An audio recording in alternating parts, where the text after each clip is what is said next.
YouTube, what's going on? Welcome back to Overlord House Gaming. In today's video, I want to cover Dune Awakening's latest public test client patch notes for update 1.5.1, and more importantly, what these changes could actually mean for you if they remain roughly the same when the update releases on September 22nd.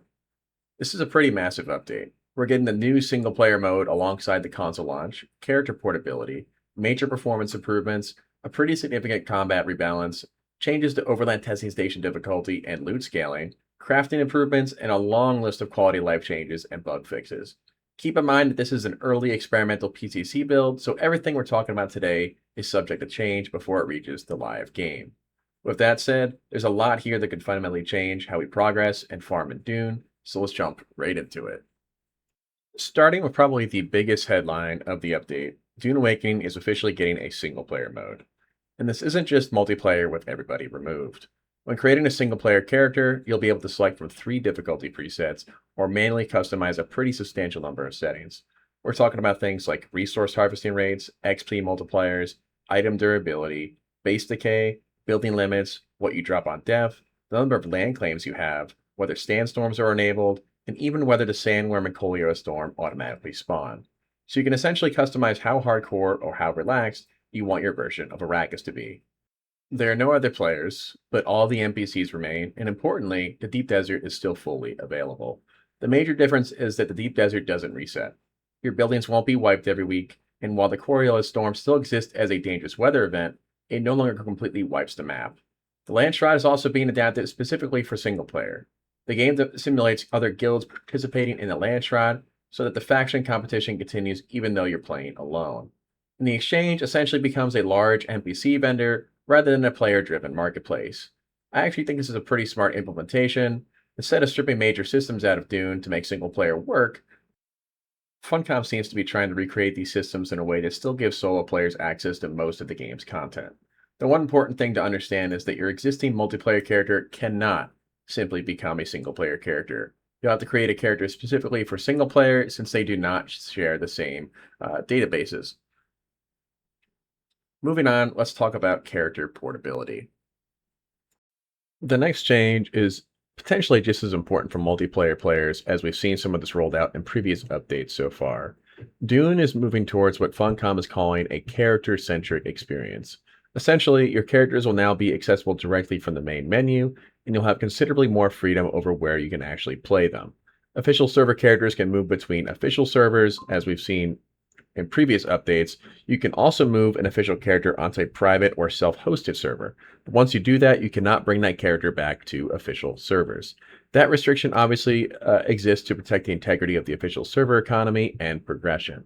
Private and self-hosted servers, meanwhile, can move between these types of different servers. And here's the really interesting part. Backed up bases and vehicles can come with you. We've seen this in previous updates, but now that we have all these different options to play, it's a really nice change that Funcom is actually allowing us to do all this and keep our character progress if we do want to go to a private server. Instead of feeling permanently attached to one server because that's where you've invested hundreds of hours into a character, you'll have a lot more freedom of movement now, and this is becoming easier and easier with each update that they're doing in Dune Awakening. Next, let's talk about the Overland Testing Stations. They're getting a major overhaul as far as their loot systems go. Funcom is restructuring the relationship between difficulty and rewards in Overland Testing Station. And this is something that we've actually been testing and talk about quite a bit on this channel. Currently, the scaling that exists around difficulty 20 is being pushed substantially higher. As an example, the patch notes state that difficulty 20 previously applied roughly a 1700 increase to enemy health and damage. Under the new system, roughly, that level of scaling doesn't occur until difficulty 30, where the increase is around 1750%. So difficulty 20 is going to become considerably easier than what we're used to, but there's a catch. The loot curve is changing with it. Grade 5 items and augments will still begin dropping at difficulty 20, but they're going to be less common there. As you move into higher difficulties, grade 4 drops will gradually become less frequent to make additional room for grade 5 rewards. And grade 3 items and augments eventually disappear from the loot pool entirely. What Funcom appears to be doing here is creating a much smoother progression curve. Instead of hitting difficulty 20 and immediately encountering this enormous wall of enemy health and damage while already having access to grade 5 drops, Difficulty and reward curves should now increase together more naturally.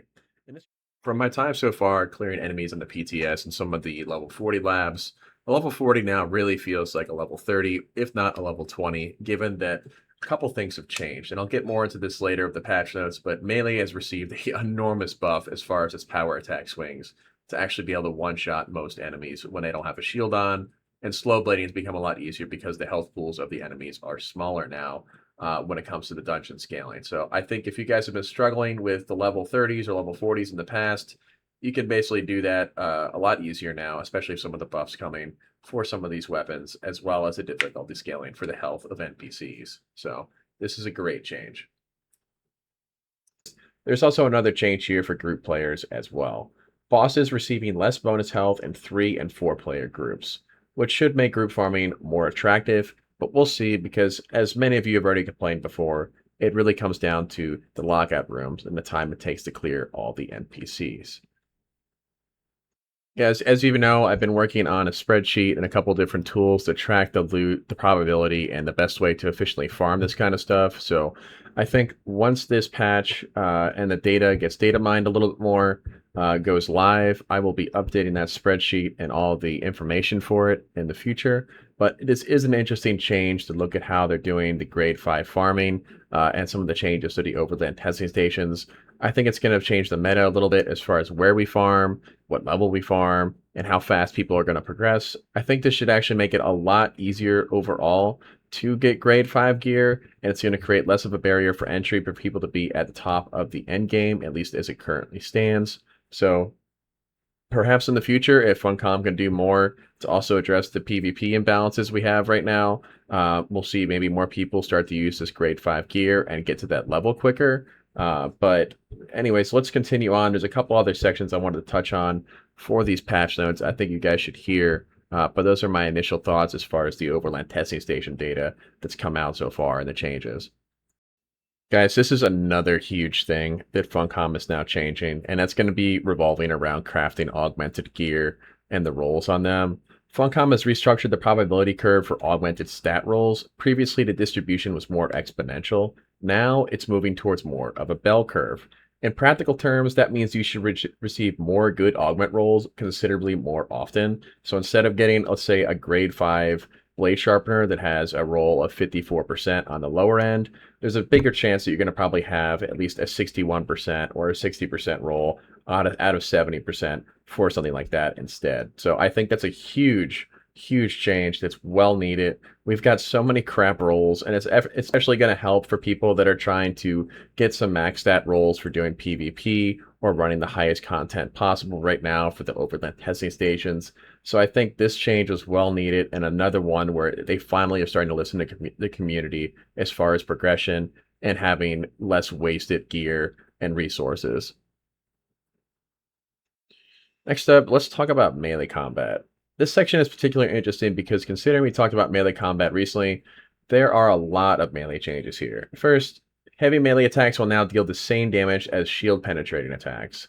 Successful parries with swords, daggers, and dual blades will restore 25 stamina. That's huge. Okay, it's basically like having the replica pulse sword buff, or to all the weapons for a parry. The parry window is also increasing from 0.25 seconds to 0.33 seconds.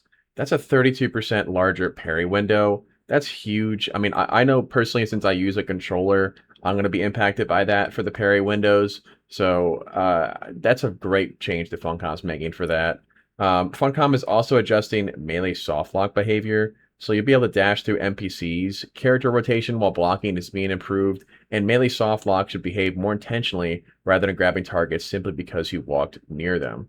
There's even going to be a setting allowing you to toggle melee proximity auto lock and melee target mouse aim selection. So NPCs opening attacks are also being slowed down slightly to make them easier to read and parry. Take that together, I think melee is going to feel noticeably smoother after this update. Not necessarily because they're simply increasing damage across the board, but because they're addressing many of the little friction points that make melee feel awkward in this game. And, like I said, I've been playing melee since the game came out, just about. I really think that more people are going to start maining melee, both for PvP and PvE with some of these changes. I mean, the parry window alone, having that generous, stamina regen with the parry window, I think is going to make more people want to engage in fights. They're going to last longer, at least, if they're melee on melee. It's also going to give people the ability to have longer sustained fights against NPCs. You're not going to get gassed out as much. NPCs' movement seems to be more telegraphed than before as well, which is going to be good for new players.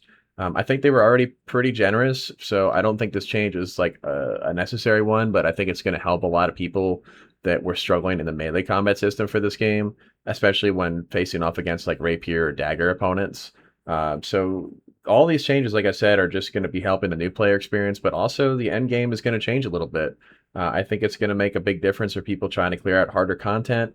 It's going to make it gradually easier, but I still think it's also going to be pretty engaging, and the combat's going to flow a lot better. So these are welcome changes, guys. I really think that Funcom is starting to cook here, and I hope that we see more of them, address some of these issues that have been pain points for combat for a long time for this game. All right, so we're seeing also a couple more NPC combat changes from the patch notes. So enemy stamina is becoming much more standardized. Lower tier enemies will generally be able to dash out of a stagger once before exhausting their stamina. Higher tier duraluminum and plastanium enemies will be able to escape basic staggers twice. But ability inflicted stagger effects will be put considerably more pressure on their stamina. That creates a much clearer gameplay loop. This forces the enemy to spend stamina, push them into second wind, then punish them while they're vulnerable. This can make understanding stagger and stamina considerably more important than simply spamming attacks. There also is now a direct NPC balance change as well for their health pools and damage pools. So assault enemies are getting 15% less health. Plastanium tier enemies will deal roughly 20% less melee damage. Heavy enemies should become less accurate at long range, but more accurate up close. And marksmen are essentially getting the opposite treatment. They'll become more accurate at long range and less accurate when forced to use their sidearm up close. Ranged NPCs are also supposed to use cover more intelligently indoors. Overall, this looks like Funcom trying to make enemy archetypes behave more like their intended roles, rather than having every NPC be dangerous at practically every distance. I really like these changes, guys. I think this is what Funcom should be doing more of, is kind of trying to fine-tune the identity of each of their NPCs and not make them just feel generic. I think this is them finally spending time going back and looking at what really isn't working from player feedback and the community. I hope they continue to do this, especially for the NPCs and combat engagements. This is a great step in the right direction, but let's keep pressing on here. There's more to cover. This is absolutely another big game changer. This is going to be affecting the solo endgame crafting uh, gameplay loop for people. But Spice Melange is being removed from the building cost of several advanced crafting stations.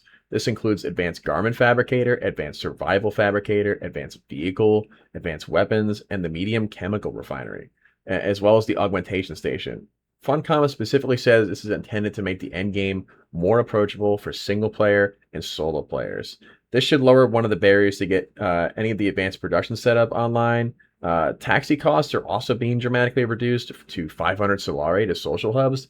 That is huge. That's going to let people go to the social hubs at the early game, essentially. And it's only 150 Solari to taxi between the different trade posts. This is going to speed up progression as well. Like, I mean, when you're trying to run through the game, a lot of times you're spending at least 10 or 15 minutes going across all of Haga Basin doing a quest sometimes, where the social hubs, charge you an arm and a leg just to taxi between those different areas.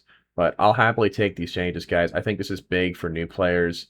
It's a welcome change. And I think for the Xbox and PlayStation players tuning in today, you guys are going to really enjoy the more approachable, amount of money you need to actually transport yourself between the map areas, both to the social hubs as well as the trade posts.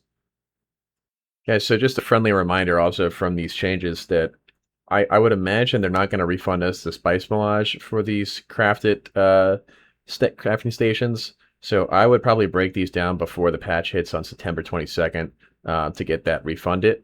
Just as an FYI, I don't know how they're going to approach it, but that's just something to keep in mind. But anyways, let's move on to some of the smaller changes that I think are pretty good as well that they're implementing on this patch. They're changing the medium storage container value from 3,500 volume to 4,000 volume. That's a big increase. I think that's gonna help a lot of people that have been hoarding a ton of materials and stuff in their base to have even more materials in their base. Heavy metal blade coating can now appear also starting at grade 3 instead of grade 4. That's another big one for melee upgrades. So having that earlier in the progression cycle is going to be pretty big. The lost and found contract can now also reward buggy modules. So that's another interesting change. The exchange is also getting a grade selector for weapon schematics, heavily requested a quality of life feature, which should make searching exactly for what you want in the exchange a little bit less annoying.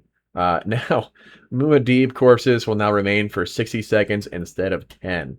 Thanks, Funcom. I didn't know I needed that, but it's there now, so that's a great change. And then lastly, let's talk about some of the performance improvements they're doing. Yeah, so my thoughts on this patch overall that's going to be released are nothing but positive. I think that Funcom has finally listened to the community a little bit. I think they're starting to take the game in a better direction. There's been a lot of fumbles over the last 4 or 5 months from the company. I'm hoping that they take the movie hype in December when Dune Part 3 releases and run with it, because I think this is going to be their last major chance to win back the core audience for Dune Awakening and see a big resurgence for the game, unless they come out with a ginormous patch. But I think if the Polar Caps can deliver this year when they do release it, and they can release some quality content with that and some balance changes, maybe reintroduce PvP elements into the game to bring back some of the community that kind of felt shunned, and also just expand on the end game some more without, just having 6 overland testing stations. I'm hoping they can bring that number up to like 10 or 12 or introduce raids or battlegrounds or stuff like that. I mean, I know they have a pretty small team, but I think given the size of their team and the scope and ambition of this game, I think they're doing a fairly good job. But I'm by no means a fanboy for this company. If anything, I'm a pretty big critic of them. I think that their marketing is probably some of the most abysmal marketing I've seen for a AA or AAA game company that you want to call them. But overall, like I said, guys, I think this is a pretty good patch. And when it does come to live, I'm hoping that most of these changes are implemented. And if they do make some tweaks, I hope they're nothing but good tweaks for, better melee combat, more balancing, and maybe some more changes to the testing stations. But I think these are some significant changes to the game, and I think it's in the right direction. And if you're on the fence about returning to the game, my message to you is definitely consider it. I think, I will probably make a new character for this either on single player or on a new server on live and go through the whole game again just to experience it, because I think that these changes actually do breathe some new life into the game, and I think it's going to be for the better, and the longevity of the game, I think it's going to increase because of it. So we'll see what happens in the future. I think that Funcom has the potential to cook here with the big release of Dune Part 3 coming out this year, as well as releasing the Polar Caps. So this is going to be their time to shine. It's going to make or break the game in the short term and the middle term. So we'll see. But thanks for tuning in today, guys. As always, I appreciate your support so far of this channel and helping me grow and spread the word on some of the Dune content that I've been covering. Don't forget to drop a like and subscribe. I'd love to know down in the comments below what you guys want to see next in the videos that I'm covering.